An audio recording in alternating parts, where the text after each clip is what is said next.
always difficult. And so, I don't know, you probably feel the same way that I do nowadays. This is just a really hard time to be concentrating on our teaching. I find it difficult to concentrate on almost anything else because of one thing after another happening in our country.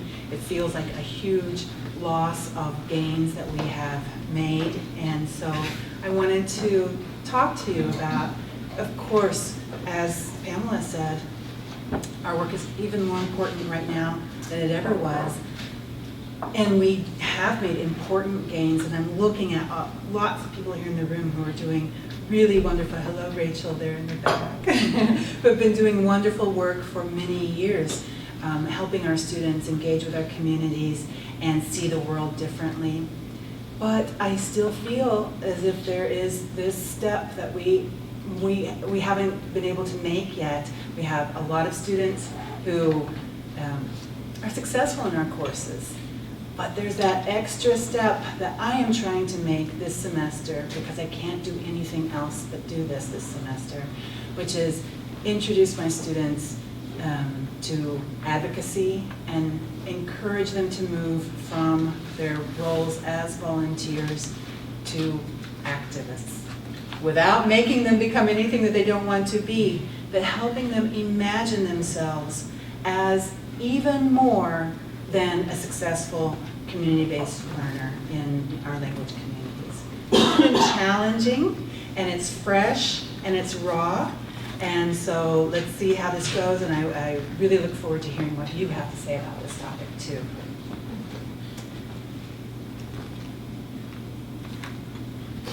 Okay, so what we'll try to do together in the next hour is to just think about what are the possibilities throughout our language programs, in our own courses, in our community-based learning courses if you're doing that kind of work, but even if you're not doing that kind of work, from the beginning of our curriculum, our programs to the end, in every kind of course, what are some possibilities that we can talk about? I believe that we can't have this conversation truly until we truly talk about what our learning objectives are in our language programs. And I see, of course, all of us are interested in, thank you, in intercultural and transcultural competence, translingual competence, but I still see a lot of programs, and I'll start with my own, that are very, as I say, some of our students finish some of our courses and they know how to say table is mesa in Spanish, and I'm not sure if they understand about Spanish speakers. So this language is as a sort of, now I know what to say, what I already thought in Spanish instead of I think differently. And that's a big challenge for me and maybe in your programs as well. So what are our learning objectives? And like I said before, my learning objectives drastically changed this semester. I can't listen to Jeff Sessions talk about undocumented immigrants as criminals and not come to my classroom and play that and ask my students to engage with that. I just can't do it.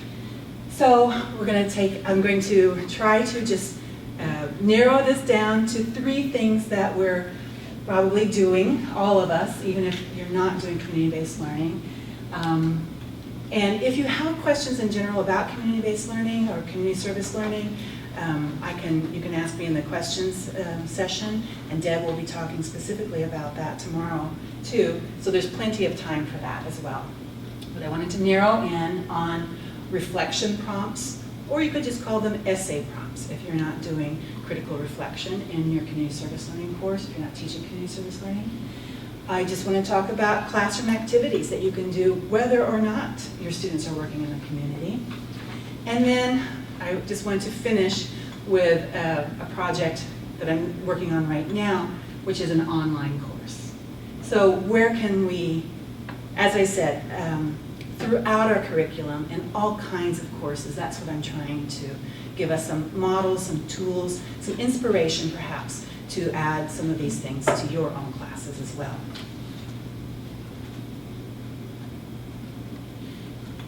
I think I'll just jump right in and let's talk about what do we do in the classroom. And the question that I raise here at the beginning is, let's face our teaching taboos before we even start to talk about what we're going to do in the classroom. What's in our heads? Because we can't plan our classroom activities in this time, and maybe the classroom activities that we need for this time, if in our head we have a lot of chatter and we have a lot of assumptions from previous times or from previous messages that we have received from people. So let me just put this out here, and I'd love to hear. What do you think? Do you feel like you can teach about politics? Can you talk about politics in your language classrooms? Absolutely. I teach a Latin American civilization class, but my taboo is that the students have told me several times in the evaluation, she's too political. Exactly. And then I kind of sadly step back. Yeah. Exactly. Thank you. I think that's common for a lot of people. Anything else about your taboos or your thoughts about approaching politics in your language classrooms? Yeah. That the student can see it as a one-side, like, obviously our personal views, then obviously weigh heavy on how we discuss it. So that obviously if you're discussing and you have personal opinions with those, so as a teacher, it's kind of hard to push your personal opinions, because are you then just supporting one side of the argument? Right. And even if you don't present them as opinions, many times our students have this inside their heads that anything that you say about politics is an opinion, and all opinions are valid, even if you're presenting facts, even if you're presenting data. If that's not their opinion, they think that that's your opinion, right? That politics is only opinions and every opinion is valid. Well, one more. Is there anybody else thinking about something about what's in your head when you think about, can I approach politics straight on in my language classroom?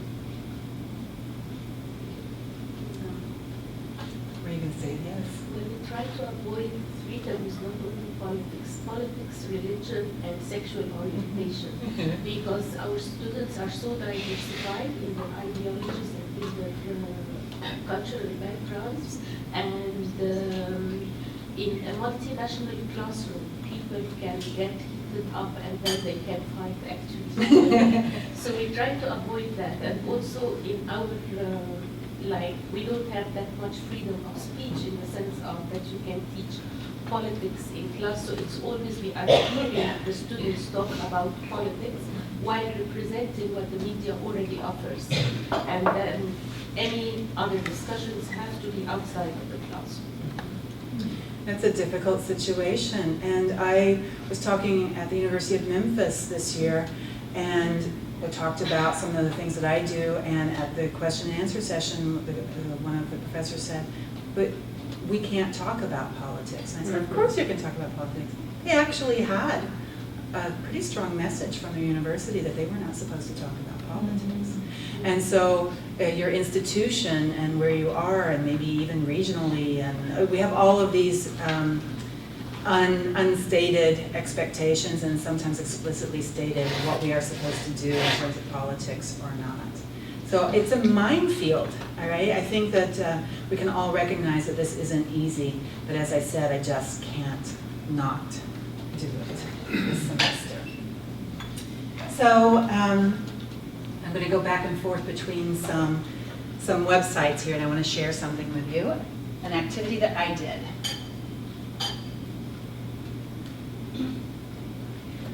One thing that you're going to see throughout what I'm doing here is the question of English. What is the role of English in a language class when we're discussing these things? Are the materials in English? Do they have to be in the quote-unquote target language?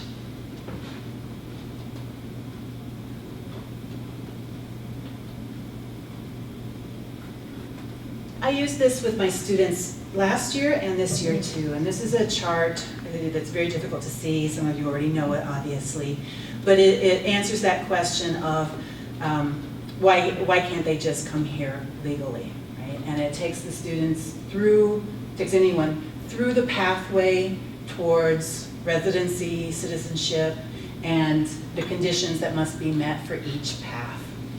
And my students looked through this, and I can tell you, they're seniors, most of them. They've studied abroad. They've had many classes in Spanish. They've had many classes in other disciplines, and this was new to them. This was news to them. This is what we're up against. We want to take our students up here in terms of thinking about these issues, and they're coming to us, not all of course, but many are coming to us with this level of knowledge. And not just this level of knowledge because they come to us with the misinformation that they've been fed throughout their lives and through the media too. And so we have to work backwards sometimes to get them here. But the first thing I did was have the students walk through this path, and then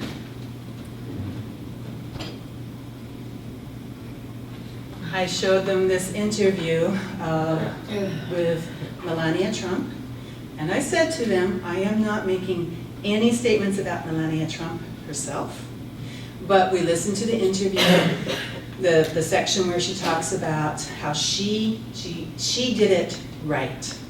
She did it correctly as an immigrant. She did everything right.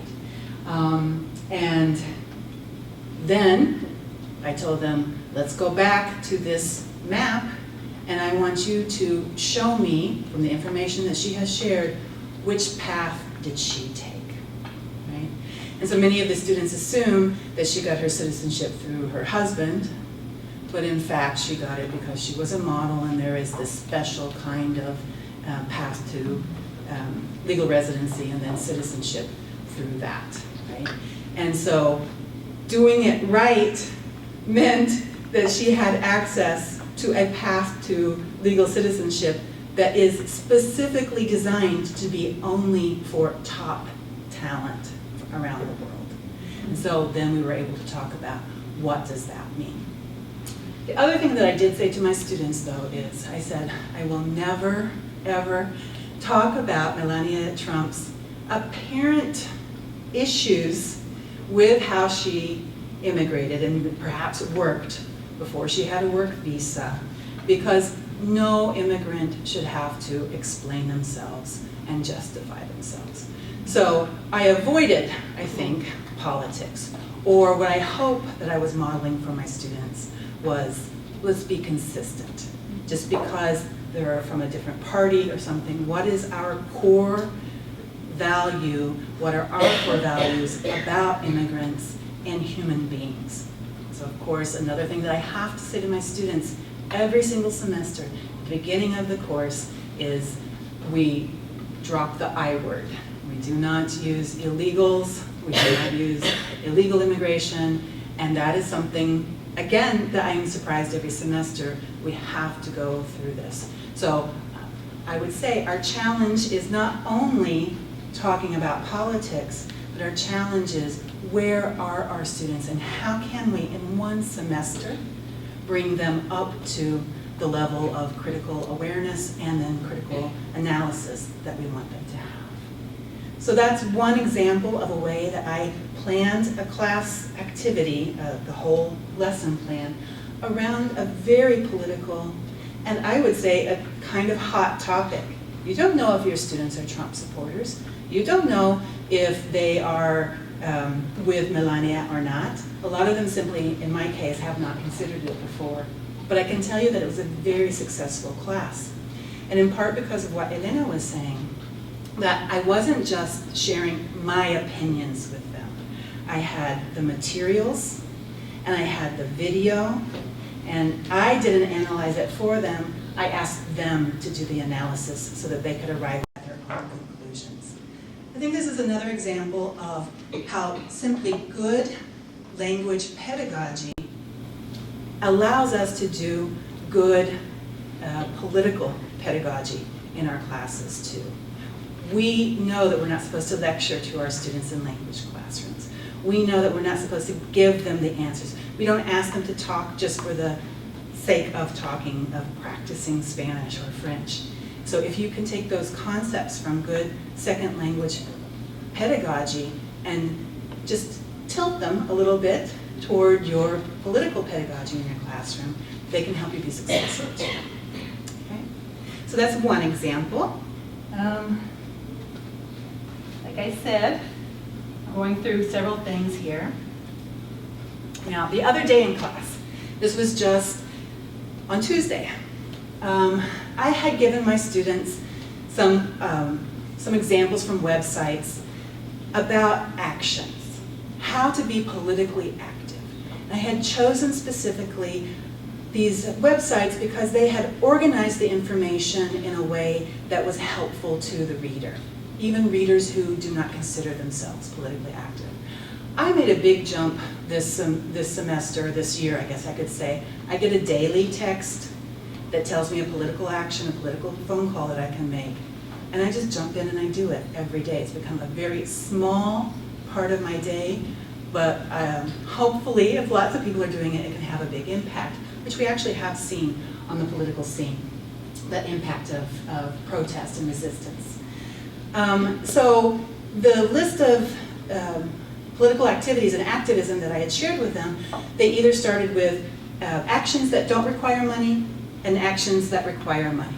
Or a different list was actions you can take in 1 minute, 3 minutes, 15 minutes, 2 hours a day. They were organized in ways that helped people scale their idea about activism and what they could do. Because, as I always say to my students, if you think activists are living in trees, that they give up their life to live in a tree to protect the tree, you're not going to do it. But if you can think of activism as small actions and a series of small actions, then maybe I can bring them to this idea of activism, which honestly, I don't know about your students, but mine do not identify with that word whatsoever.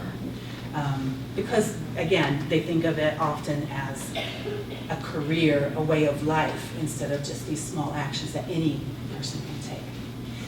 So, I don't know how this happened, but as Director of Undergraduate Studies, I have to deal with bulletin boards. Does anyone else in this room have to deal with bulletin boards and make bulletin boards?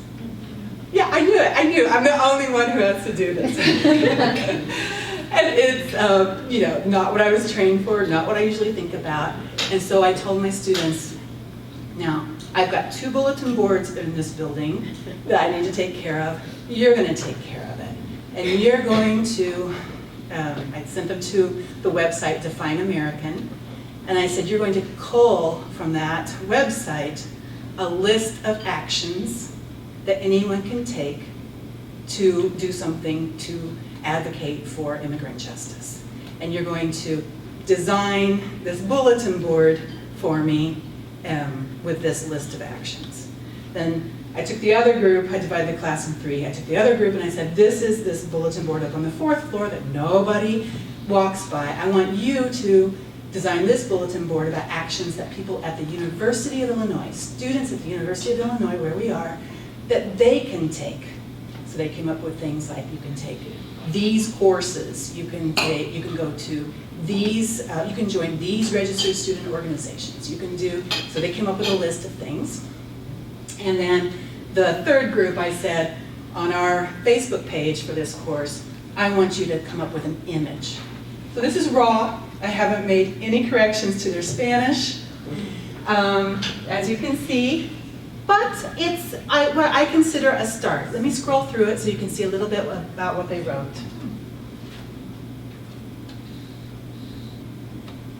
Just give you a second to take a look.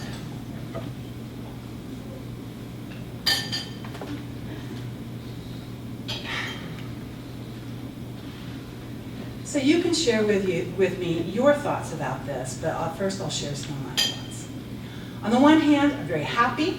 They do have the concepts. They are saying this is what you can do.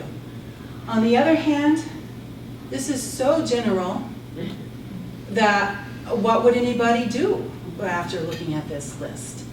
And so this for me is an example, again, of how hard this kind of work is. I have been hitting them hard with actions, helping them think about What does it mean to go from a vague sense of this bothers me or this is unfair to actually taking steps?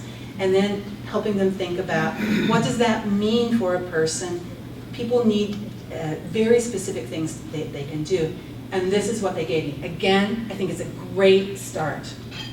But how much time in the classroom should I, can I dedicate to getting them to move from sort of, I thought Spanish classes were about having fun, to this, which I'm happy about, and then what should I do and how can I spend the time well to get them to the next level? Or can I?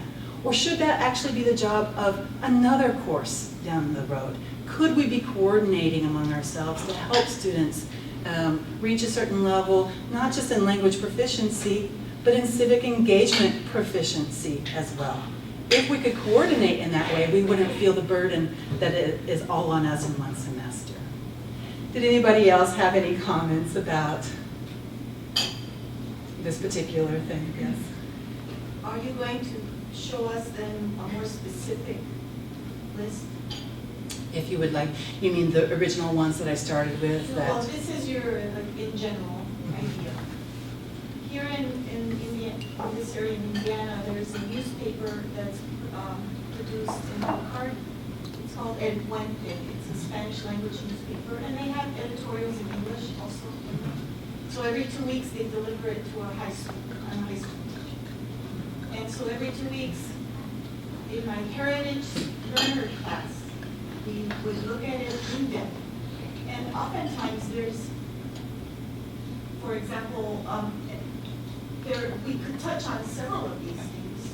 We just, the one thing of what's happening in the community. Mhm. And just take it from there. So one time there was an article about university on the East Coast that was presenting that they had volunteers who were online for Spanish. People could call in, parents could call in and ask questions for college entry for their children. And so I had my students produce little flyers, which That's we great. then, with the phone number and what time they could call and what, in Spanish. And then they took them to the Spanish supermarkets, La Casa, anywhere where there were That's Latinos. wonderful. And they did that. But these are projects far and few between, and we have to catch them when they're available. And there are projects that you have to sort of coordinate and plan for class time, and because this is going to go on the Facebook page after some editing. I wanted people who are not in my class anymore, who graduated, to be able to look at this and say, okay, click, I'm going to do this. So yeah, that's a great example of what you But did. it's hard to pre-plan it. Yes, exactly, and so that's part of our challenge as well, right? Yes, it is. But being a foreign language classroom, I think that it's a beautiful thing, because with a writing prompt, with an activity, you can have them create things like that and more specific. I agree with you. I think more specific is so much better, because this is like, okay, I read that and I said, sure, those are all great ideas. Now I have to go find it. Instead of they were more specific, but I think that when you said, should I, could I?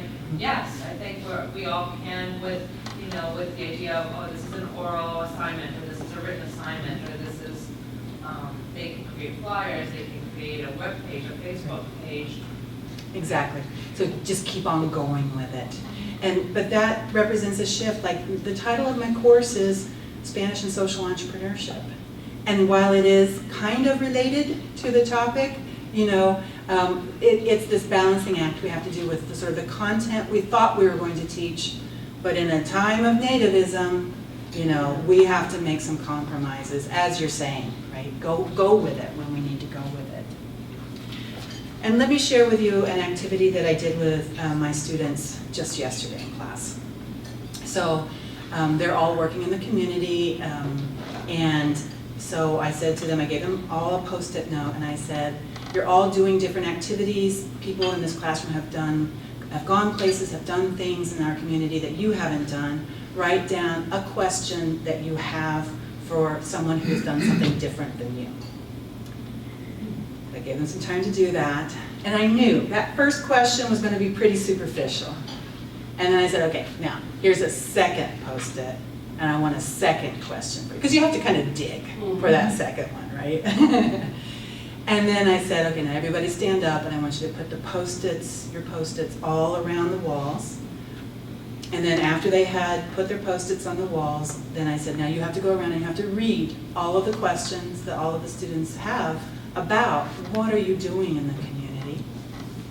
And then after I gave them time to do that, I said, now I want you to pull down a post-it that you can answer.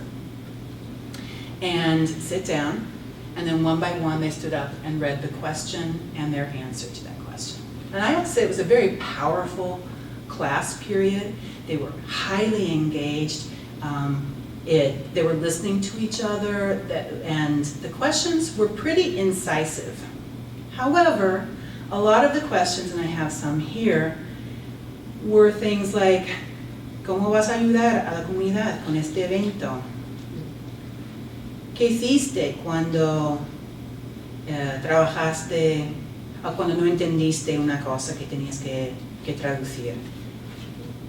Most of the questions were sort of that level. And I'm telling you, we are already way past the midpoint of the semester, and I have been hitting so hard the politics, the environment that our local Latino community is living in, the fear that they have, the connection between what the federal policies and ICE and, we've been doing these things, and those were the majority of the questions that I received.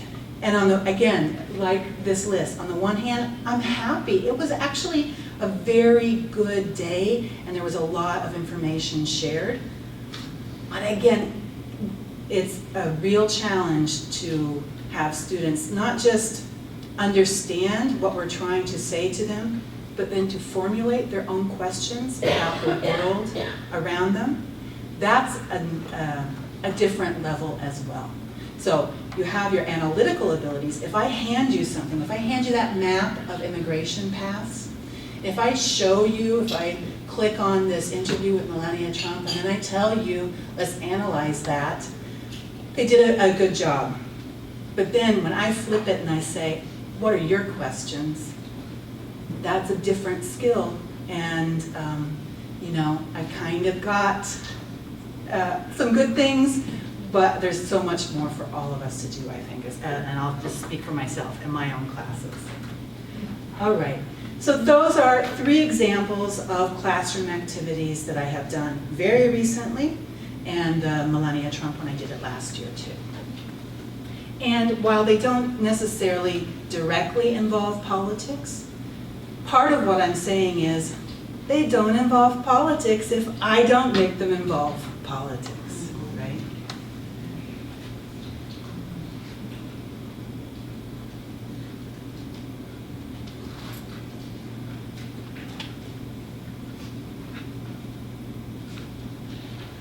Okay. I have a question. Yes? But when you do have that one student that you can identify as somebody that you could hold a little bit, do you refer them on? Do you keep in touch with them? How do you handle that? Because that's very joyful. Yes, I think we probably all had that experience of seeing that student or those few students that have just a light about them and just connect with you. Yes, I do stay in touch. I stay in touch with students who also don't have that bright light, because you never know when that's going to go off. And you never know when they're going to start to make some connections, and you can still be there to be a support and maybe a role model for them. But you're right. I mean, I'm talking about the whole entire class, but we often do have those few stars that we need to help them understand. I often say to students, I think you should consider graduate school, and many of them tell me, I've never thought about that before. No one's told them that before. Or I think you might be interested in this path, and no one's told them that before. So yeah, that is really important to identify them and to help them think about what they could be doing. So now let's move to, the question I have for us is, what are our own scholarly insecurities? I think that's something we don't often talk about, right? So before I ask what are our taboos, what are you insecure about as a scholar? When you teach community service learning, and when you start to become very politically engaged in policies, you need to know about law. You need to know about a lot of things that my Ph.D.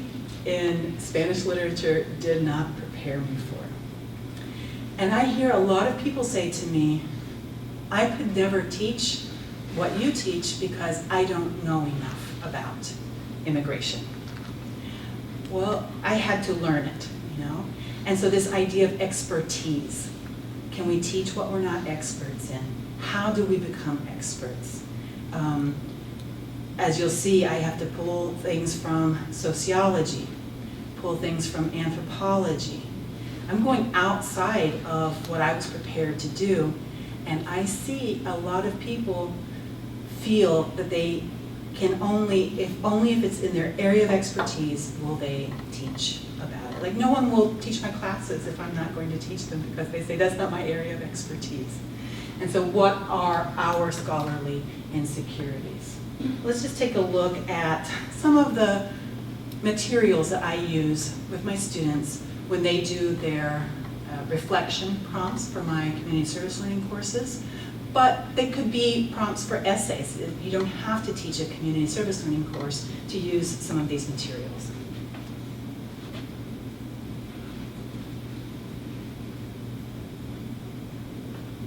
And you might be interested in some of these. So this is an iBook, a free iBook from a colleague of mine who was at the University of Ohio State University, that's it.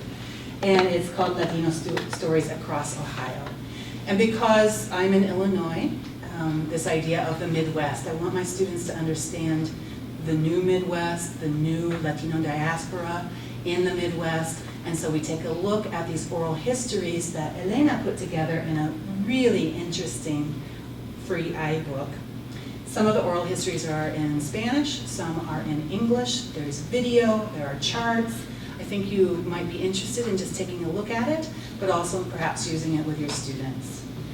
And so one of the things that this is the first reflective essay prompt. And it is kind of just, this is kind of easy, right? Just hearing oral stories, this is personal. They're looking at the people, they identify them as personal stories. And so we're laying this groundwork of understanding immigration as a personal issue, right? Then, for the second reflective essay, they have to read chapters from scholarly books. And this is from a sociologist who's pretty well known. Some of you might know her. And this book is called Deported. Really, it shakes my students' ideas of what they think about in terms of law and order and immigration and race and labor and neoliberalism. Some of my students have never, it seems, from what they tell me, they've never thought about neoliberalism before. So it really is a scholarly reading in English that is pushing what some might say a political agenda, right? But that's the second one, because I must get my students to move away from the idea of only the personal, the anecdotal. This immigrant looks nice. This immigrant, oh, I've heard her story. And now we have to move on to the bigger issues, of course. So this is a book that some of you might be interested in. And I give them the choice. They can either read 2 chapters from Deported, or they can read 2 chapters from this book that some of you might know already or might be interested in, Latin American Migrations to the U.S. Heartland. Again, having them engage with this idea of immigrants beyond, in my case, Champaign-Urbana, immigrants beyond this person and this person and this person, individuals that they've come to know, but seeing it in a larger political context and demographic context.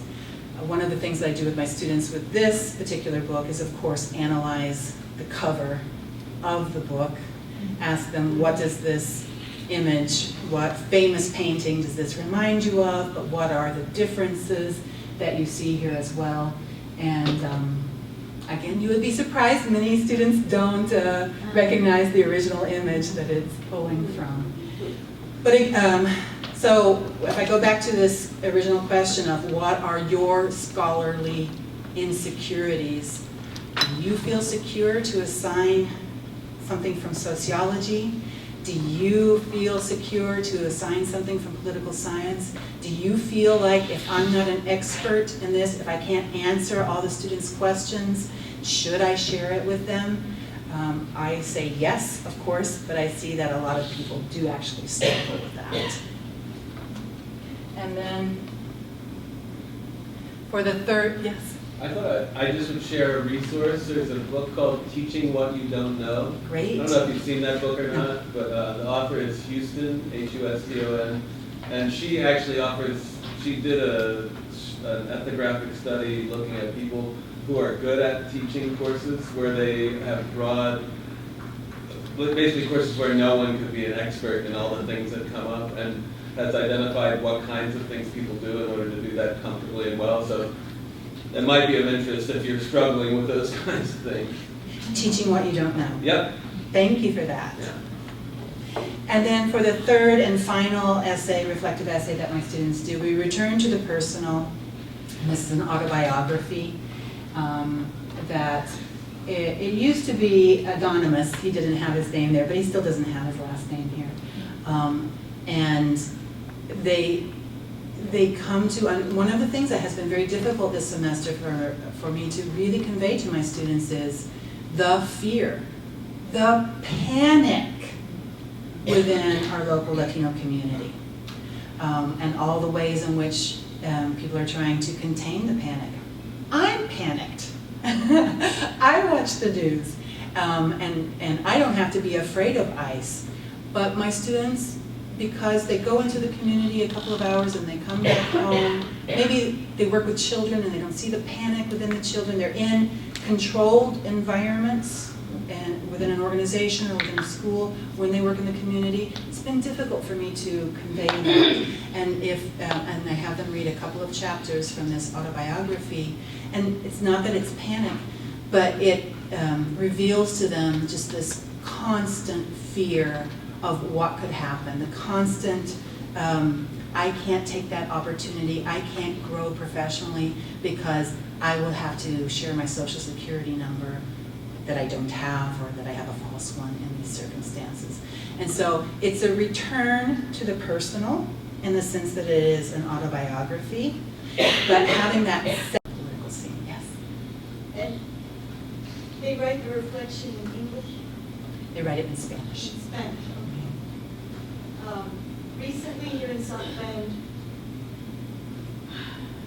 so I went out the next morning and I took my Riley High School ID with me, and I scouted out in the area, and I went to Notre Dame Federal Credit Union. There's a Puerto Rican teller there. And I went straight to him and I asked him, what do you know?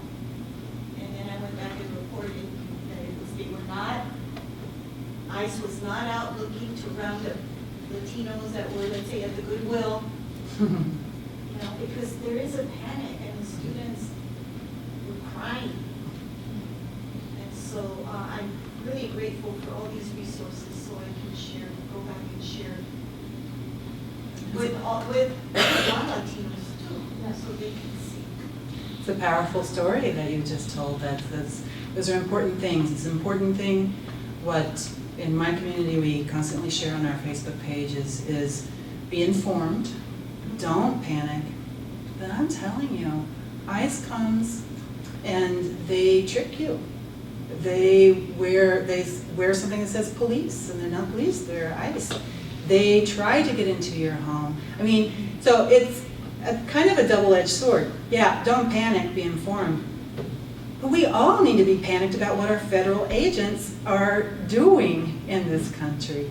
And so, yeah, that's a tension that I'm trying to manage within my classrooms. The message of, okay, take a deep breath, but also, guys, things are out of control right now. And in our government. However, going back to the point about how much should we say as individual teachers, that's why I like to use the El Puente newspaper, because that's an authentic resource that someone else has written, and I can present it to the students without it being my own personal. That's great. And you had someone else wanted to say something? Oh, yes. I have a question. I mean, I love what you're doing, and I think your students are quite privileged to have this opportunity. But sometimes, ironically, I find resistance from my own colleagues in the language department because they see more language as an end. So they're more concerned with, well, this is intermediate class and they're reading all these materials in English and not in target language. That's the kind of first question they come. So I am kind of interested in how you manage to convince your colleague to offer this class and how your students are getting credit in Spanish. Why don't we take a few minutes to talk about that, and then I'll share something that I'm doing online. But instead of me just jumping in and answering that, does anyone else want to share their thoughts or maybe the question about English in the classroom, but just sort of resistance or sometimes apathy from colleagues? I mean, the example of the flyer that your students make, despite the errors, if they are intermediate students, wouldn't those of us who teach second year Spanish be so happy that they could produce Spanish like that, right? But even so, we still have colleagues who would comment, they're saying, la problema, Yes. right? Yes. Well, to that I might say that I'm investing in something much bigger than just their Right. language skills. So I'm investing in their futures beyond their years here in our classrooms. So I would argue, might even use the actual 90% target language use in the classroom, saying, well, I'm using my discretionary 10% in this way, and maybe a little bit more, but I'm okay with that, and I've made peace with that. Because really what I'm trying to do is create more awareness in global citizens when they leave our classrooms. And that way sometimes it has to be in English. So you're investing in that. That's how I would respond to that. That's a good term to use, a good frame. Yes? I think also I wanted to come back to something you said at the very beginning, is that we have to look at what our outcomes or goals are.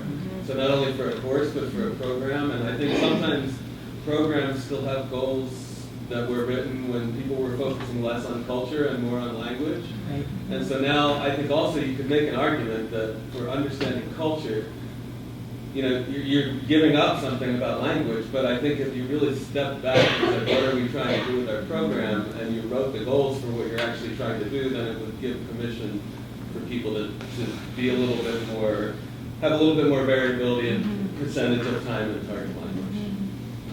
Yes. Just a question, do you prepare your students to, after they read in English and then they have to produce a reflection in Spanish, right? Do you prepare them with some vocabulary, or how does that work? I mean, So in the past, I used to have like specific vocabulary lists to talk about topics. I'm telling you, this is all, every single day we wake up to a new nightmare in the news. And so, you know, I'm not sure how to say Attorney General in Spanish, right? And I'm not sure how to say some things in Spanish. So, I mean, this semester is quite different, just because of the pace of things and the awfulness of things. But in general, what I have found is that my students, you know, are at a higher level, and they are capable of making themselves understood, and they're quite resourceful too. I mean, you know, as much as we hate Google Translate, sometimes they are using it, and they can help themselves in the classroom or outside of the classroom with that. And because I only speak Spanish in our classrooms, and they only speak Spanish, then you know, I'm modeling it for them. I'm modeling vocabulary for them often. But again, like I said, this semester I can't keep up. with kind of the vocabulary that we need to be talking about the things that are happening. Yeah. What I think works pretty well is that, empower students themselves and, the whole language learning process, and also the fact that you can jump into the community without having perfect Spanish, and your Spanish will probably only get better the more time you spend in the community. And it's been really helpful to see the community respond to their less than perfect Spanish. And we do have some instances in which they're actually conversing with Hispanic persons for whom Spanish is not their first language, right? So one really important community partner was on the Nativism mom, and her Spanish is a little funny, and sometimes students are advanced enough to know that her Spanish doesn't sound like what they expect it to. But they see that communication happens and is made possible by the attempt. And so when I get the students on board, it makes it less important what my colleagues say about their proficiency.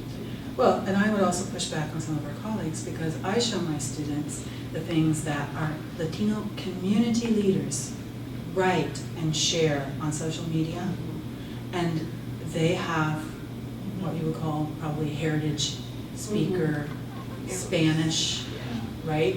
And they are powerful people, and they are doing good, and who cares if I would take off half a point for a missing accent mark, right?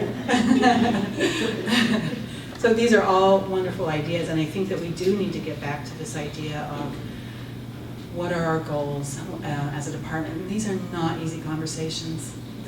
This has been very difficult in my own department, and I don't know about your own departments, but we can continue to share about that. And as I said at the very beginning, I hope I said it, I thought I need to say this, you'll see English throughout, and there is research about using students L1 in the L2 classroom, and I don't think that some of our colleagues who would be resisting the most are maybe aware of that research or that sort of mentality about L2 classrooms. Okay, and so I hope that what you can draw from that previous part about the reflections is, yes, those are critical, reflective essays for my students who are in the community, but you're assigning essays all the time in your classes. Your students don't have to be working in the community to use some of these resources. And so I'd like to end on something that I'm working on now, so I can't really tell you about student response to it, but I am truly revising my notion of what our required basic language program, what are the learning objectives for that. What I see, I'm not in charge of it, so there's not much that I can do to change things. Because I was able to create these intermediate online courses, I can take control of that. And I just want to start with a little story. On our campus, a couple of years ago, they did research, and they wrote a report about microaggressions, racial microaggressions in our campus climate. And I read through that, and then the Department of Global Studies did the same thing and published their report, and I read through that report. And as I read through the examples that students gave of the microaggressions that they often felt, mostly by other students on the campus, so many of the examples were about language, were about their accent, were about the language people assumed that they spoke. Asian students, students of Asian ascendancy, is that how you say it in English? Who people said, I can't understand your English, but they had never spoken anything in their life except for English, right? Latino students who they would say they would use mock Spanish with it and things like that. So many of the examples in both of these reports were about that. And then at the end of each report were lists of suggestions, of actions that the departments in the campus could take. Not one single suggested action had anything to do with languages, language awareness, language courses. And so I ask myself, if we know that these students who are using mock Spanish, who are racializing languages, racializing people through their languages, have all necessarily, they have all had foreign languages. They've all had at least 4 years in high school or 2 years in our university, and this is still happening. Not that I think we could ever prevent it 100%, but then what are we achieving with our foreign language requirement after 2 years? If you still have these ideas in your head, not everyone, of course, but some of them. And so I come back to your question, what are we doing? Is it really just about the ACTFL scale? Which is a wonderful thing, thank goodness for ACTFL and how it's helping us with our ideas about language proficiency and can-do statements and things. But what about our ideas about the people who speak these languages, right? That's what I have said. I see sometimes students who come out being able to say some things in Spanish and they don't care about Spanish speakers. And I ask myself, what is that? What have we achieved then? So, it's kind of hard to read here, but what I'm doing in this, the 4th semester courses, I'm adding lessons, I'm creating lessons that are about language ideologies. Simple, I mean, because this is 4th semester Spanish, but I want them to even be aware of the concept of language ideologies, language justice, and linguistic justice, which can be slightly different. And we're going to actually analyze a little bit of those Canvas reports about microaggressions so that they can put it in the context of our own Canvas as well. And let me just show you a little bit of the shell.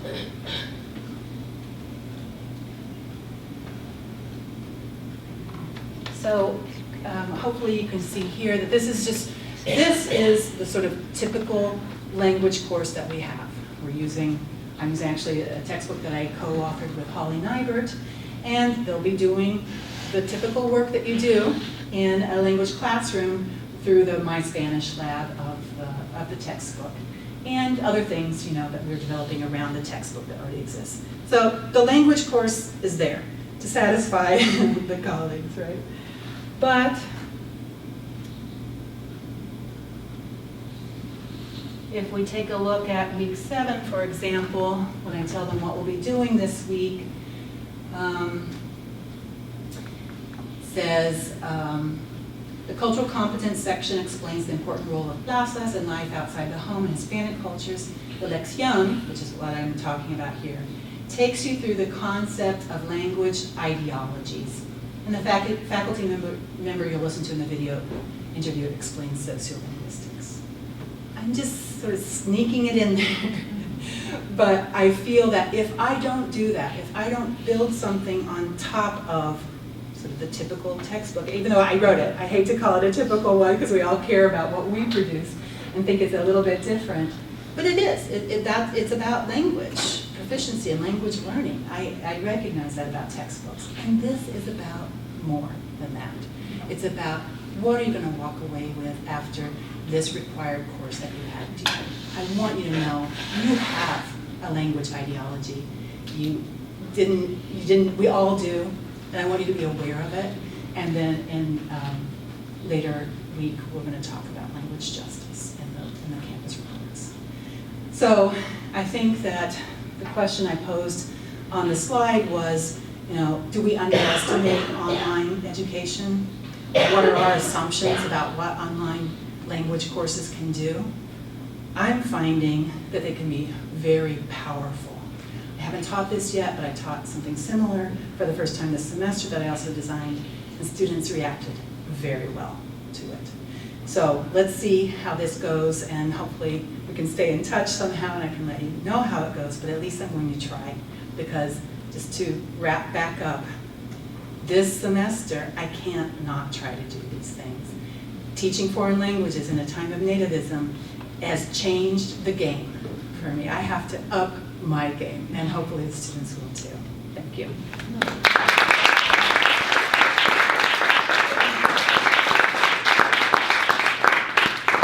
Well, we've already started with some great discussion during the talk, and I thank you for that. But I think we have 10 minutes. Am I correct about that? I'd love to hear more ideas about what you're doing, or questions, doubts, if you have any. Yes? So how much reading, especially for authentic authors, Spanish authors, the students get exposed to, so that they can read and then also write? Because for foreign language, it will be very good. Sometimes you struggle speaking the language, but at least you can read the document and then respond to some of the reflection. I think that would be a good achievement for the students as they do your class. Right. Yeah. And I think part of what your I question, couldn't quite hear, could you just give a synopsis? I didn't quite hear the. do you want to repeat it? Yeah, I was asking about how much reading they do in authentic authors from the Spanish languages, so that they can be exposed, to really Spanish.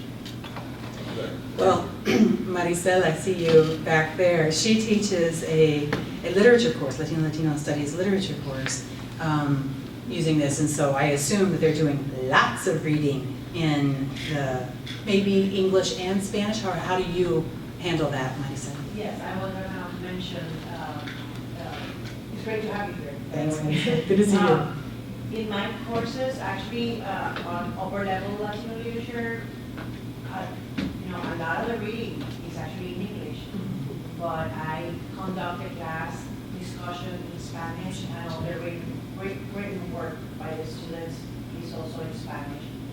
So I warned them at the beginning of the semester, when it comes to Latino literature, I prefer to avoid translations if I can, because there's so much in the language itself that is so important to keep that authenticity of that voice there. And it's worked out well. I mean, students know from the beginning that that's what they're going to encounter. So that's at the higher level, though, in terms of the major. I can see how we're at a, intermediate level, we would probably need more works in the target language. Right, and so I think you've hit on an important point behind the question is, we can't just think about this in terms of one course or two courses. It's like, what are we doing throughout our entire program to, yes, continue to work on their language proficiency development, but also work on these other issues that are very important to us and very timely right now. One other thing that I would say is about, if a colleague were to say something to me about the amount of English that they read, or I conduct my classes in a way where every student is speaking probably at least 20 minutes during an entire 50-minute class period. They get intense language instruction and intense language use. I wouldn't do this, but if I went to some of my colleagues' classes, I would guess that maybe most students don't speak at all during the class period, and a few students speak a little bit, and most of the speaking is done probably by the instructor, right? And so, I mean, if our goal is language proficiency, there are many ways to come at that. And so, yes, that could be a valid criticism about using English instead of the target language, but there are other criticisms to make too. I mean, we could evaluate the whole thing. Yeah.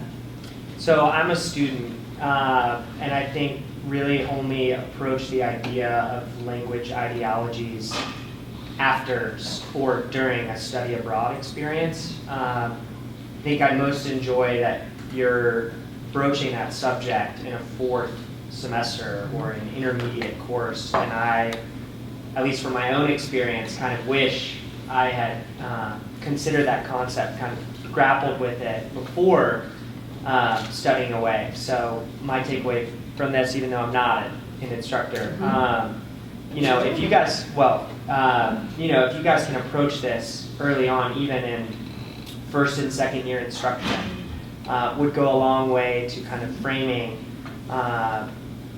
future Spanish instruction, or not instruction, excuse me, but learning for students in third and fourth year programs. I totally agree, yeah. And actually, to go along with that, and the last point that you were presenting on, I just gave a talk at SCOLD, the Southern Conference on Language Teaching, about this very topic, as a matter of fact, teaching, incorporating what bilingualism is, what language ideologies are, what mock Spanish is, and how we should not use it in our classroom, not just for post-secondary, but we need to start earlier when they're starting in secondary. So if we can get that message to all teachers and from K through 16, I think it would just be easier to drive home, because a lot of times students haven't ever reflected on language use, how we use it to raise people up and to put people down. We haven't taken a step back and looked at it in an objective way, and language as an object and not because we use it every day. So I think a lot of times, it's the first time when we introduce these things, I've never thought about language use this way, and that's because we don't offer it as a subject, or typically, as far as I know, until these later levels. So if we get the word out for everybody, so starting even earlier, if we can possibly do that, I think that would just, have a more effective effect on just what language is in general. Well, and we do that, I think, oftentimes for culture, right? Trying to get students to understand their own cultural perspectives before they consider others. But I usually include language ideologies in that. So for culture, I ask my students, how many continents are there? And they all say 7. And they are sure that there are 7. And then I present alternatives. And then I say, okay, now how many continents are there? 7. So these are hard things to do, but at least we've been making some inroads with culture, and now we need to make them aware of, they have their perspectives about language too. I was never, even during my whole entire Ph.D. program in the 90s, that was not a topic that was ever brought up to me. And so I think that if we can plant the seeds of just an awareness very early on, I'm not saying we will stop microaggressions, but at least we can create a little bit of an awareness. Yeah, my college made the news a year ago when our president appeared in the newspaper wearing sombreros with all this staff and mustaches. So history of macroaggressions on the campus is deep. But about maybe 10 years ago, we got into this fight over what to do with our 3rd semester of basic Spanish, which is the worst semester, right? Like subjunctive and so we were interviewing everyone. We did all these focus groups and surveys, and we found out, no surprise, that students hated the course. And not only that turned into hating Hispanics, right? So that was the worst possible thing. And so what we did was we ditched the subjunctive, we ditched teaching all the upper level stuff. We turned it into essentially a high beginner course with a focus on Hispanics, and it's they read selections of Rigoberta. They do lots of readings in English about. I'm not in charge of this, so I can't take any of the credit. And what turned into a once a year, 1 hour march around campus for Cesar Chavez turned into the whole day on Wednesday. They marched every half hour on the half hour all around with their Si Se Puede. Right, so this is a course that's required of most of our majors outside of Spanish. That is just turned into a course about this is the Hispanic experience. Now, I'm sure that there's adjustments being made because of the current political situation, but student evaluations have gone up. I would think that the proficiency has actually gone up because they're not struggling with the more advanced concepts of the grammar. They're reinforcing those basic courses, but we've not studied it. We're too busy, making posters and stuff. But it's been a really positive experience for the instructors and I think the students. What university are you? U of L, Louisville, not too far. Thank you for sharing that. That's inspiring. That's right. My colleague does it. It's really neat. Well, it's 10:15. I'm sorry. I really would love to know more examples of what you're doing, but I think we're out of time. What I want to end by saying is, I think that everything that I showed you probably looks very familiar to you. You're probably doing things that are similar to this in your class, maybe with just different materials.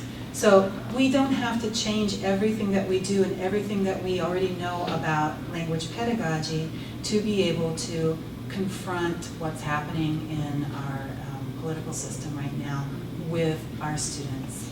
Thank you.